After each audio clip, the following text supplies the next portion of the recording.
दोबारा संपर्क करने की कोशिश करते हैं। तो देखिए अनामिका लगातार यहाँ पर फिलहाल देवकीनंदन ठाकुर यही मांग कर रहे हैं कि सनातन बोर्ड जो है वो बनना चाहिए। जो अब तक सारी फैसिलिटीज कह सकते कहीं ना कहीं वक्फ बोर्ड को दी गई है, वो अगर सनातन बोर्ड बनता है तो हमें भी दी जानी चाहिए। और लगातार वो वक्फ बोर्ड को लेकर के भी सवाल खड़े करते हुए नजर आ रहे हैं।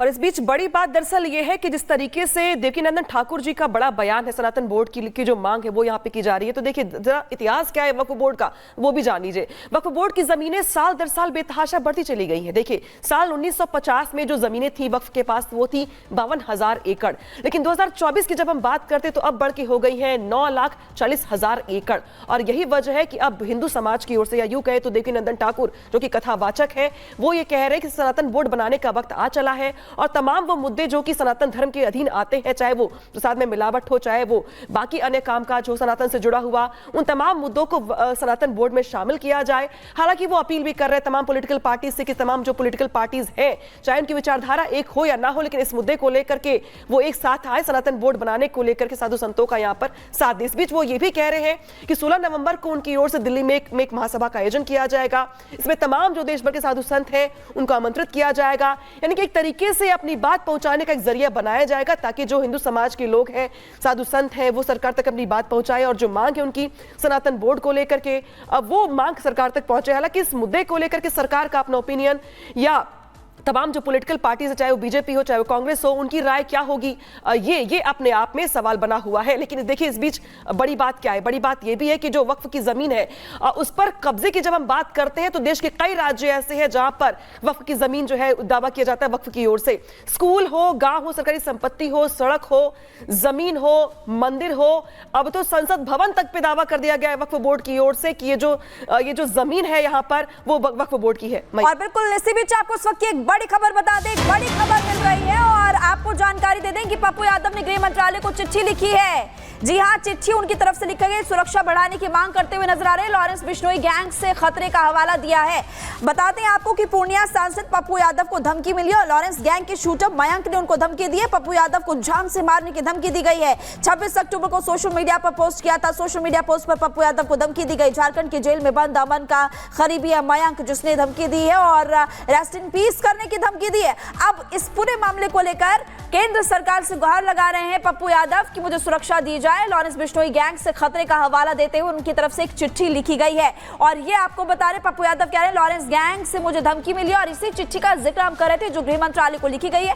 आपको दूसरे नंबर पर तस्वीर हम दिखा रहे हैं, पप्पू यादव को लॉरेंस गैंग की धमकी दी गई और सुरक्षा बढ़ाने की मांग लगातार वो करते हुए इस वक्त नजर आ रहे हैं। और आपको सामने वो चिट्ठी भी नजर आ रही है जो गृह मंत्रालय को उनकी तरफ से लिखी गई है। लॉरेंस के शार्प शूटर की तरफ से धमकी दी गई है पप्पू यादव को, जो कि पूर्णिया से सांसद है, और धमकी के बाद सुरक्षा की मांग करते हुए अभी पप्पू यादव नजर आ रहे हैं। और विषय आप देख लीजिए, लॉरेंस बिश्नोई गैंग द्वारा दी गई धमकी को संज्ञान में लेते हुए मेरी सुरक्षा घेरा को बढ़ाना हेतु आग्रह पत्र।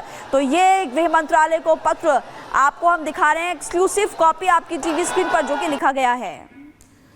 तो पप्पू यादव लगातार सुरक्षा को लेकर अपने आशंकित है, डरे हुए हैं, उनकी ओर से मांग की जा रही है। इस बीच जो धमकी दी गई पप्पू यादव को, जिसको लेकर दावा ये किया जा रहा है कि जो लॉरेंस गैंग के शूटर है उनकी ओर से ये ऑडियो है और इसमें धमकी दी जा रही जान से मारने की, लेकिन वो ऑडियो में क्या कुछ है और क्या कुछ धमकी दी जा रही है पप्पू यादव को, सुनवाते हैं आपको। बताइए क्या आदेश है? आदेश तो कुछ नहीं है जी, आदेश इतनी है कि कमेंट या कहीं किसी के खिलाफ बोलना सोच समझ के बोलना चाहिए भैया। किसी के खिलाफ, क्या कह रहे हैं हम? किसी के खिलाफ, किसी के सही चीज के खिलाफ जो बात जो नॉर्मल में जो ट्वीट करते हैं ना, किसी भी घटना को लेके, किसी भी परिस्थिति को लेके वही ट्वीट होता है। कोई किसी व्यक्ति के बारे में, किसी चीजों के बारे में कोई मतलब उन्हें नहीं रहता है। वो ट्वीट जब कोई घटना घटती है तो एज ए पॉलिटिकल ट्वीट होता है, तो पॉलिटिकल ट्वीट वो अपना करते हैं। उसमें कोई भाई साहब से आपकी क्या दुश्मनी है? नहीं, कोई दुश्मनी कर्म और कांड दोनों करते हैं भैया। कर्म करेंगे बाद में भाई साहब की वो डायलॉग तो सुना होगा भैया। एक बात करने में भी आसानी होगी भैया, एक बात समझिए, मैं आपको बता दूं, बहुत क्लियर हूं मैं इस मामले में कि पप्पू यादव जी देश के 7 बार इंडिपेंडेंट एमपी रहे हैं और उससे मतलब हम पॉलिटिक्स से जुड़े हैं ना, हम जाने जो हमारे रास्ते में आएगा मेरी बात से उसके साथ जो आज हो रहा है वही होता जाएगा।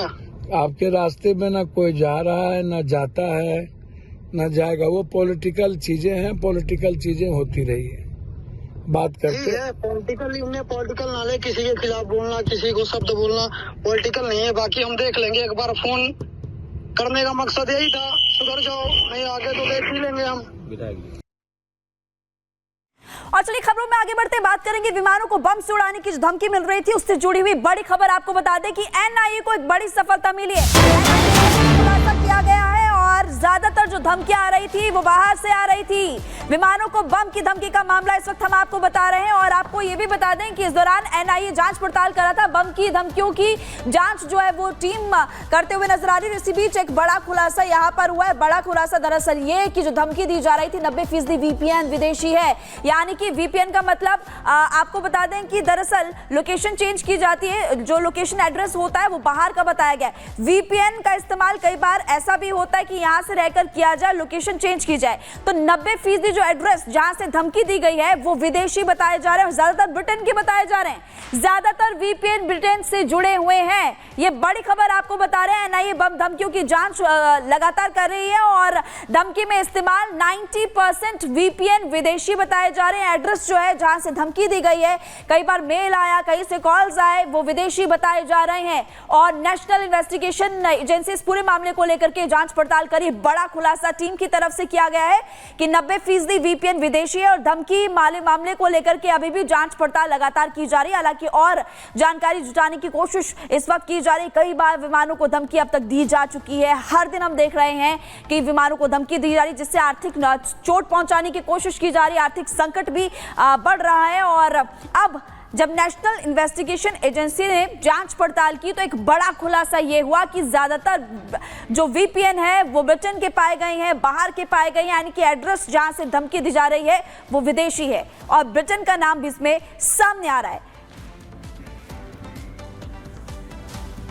और अब बात करेंगे जनगणना को लेकर। बड़ी खबर मिल रही है जहां पर अगले साल 2025 से 2026 तक जनगणना को लेकर जो सरकार है वो तैयारी कर रही है और दावा दरअसल ये भी है कि अब इस बार अगर बात करें तो अगले साल से ये जो जनगणना है वो इसकी शुरुआत की जाएगी। इसके पहले साल 2011 में जनगणना की गई थी, लेकिन कोविड की वजह से ये जनगणना का जो कार्यवाही थी वो टलती गई और अब 2025 में जनगणना करवाने की तैयारी यहाँ पर की जा रही है। रिपोर्ट दिखाते हैं आपको।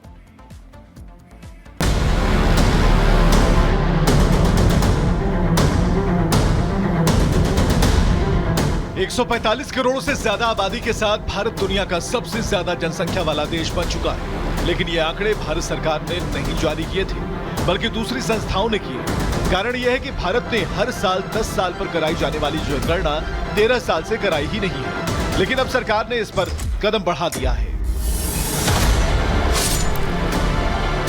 सूत्रों के मुताबिक देश में अगले साल से जनगणना शुरू हो सकती है। ये प्रक्रिया 2025 से 2026 तक चलेगी।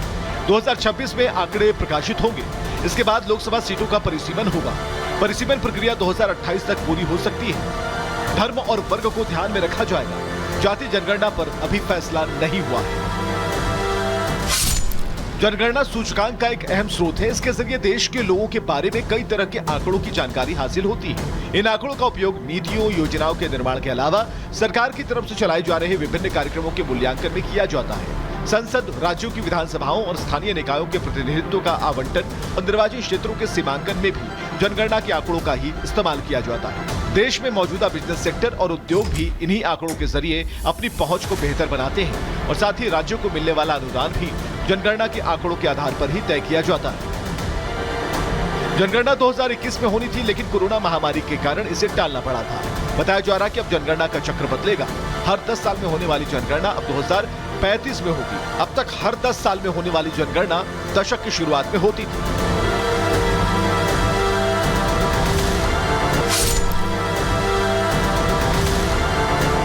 कई विपक्षी दलों की तरफ से जातिगत जनगणना की मांग भी हो रही है, लेकिन सरकार ने अभी इस बारे में फैसला नहीं किया है। जनगणना में धर्म और वर्ग पूछा जाता है। सामान्य, अनुसूचित जाति, अनुसूचित जनजाति की गणना होती है। इस बार लोगों से यह भी पूछा जा सकता है कि वे किस संप्रदाय के अनुयायी हैं। जनगणना पर 12,000 करोड़ रुपए से ज्यादा का खर्च आने की संभावना है।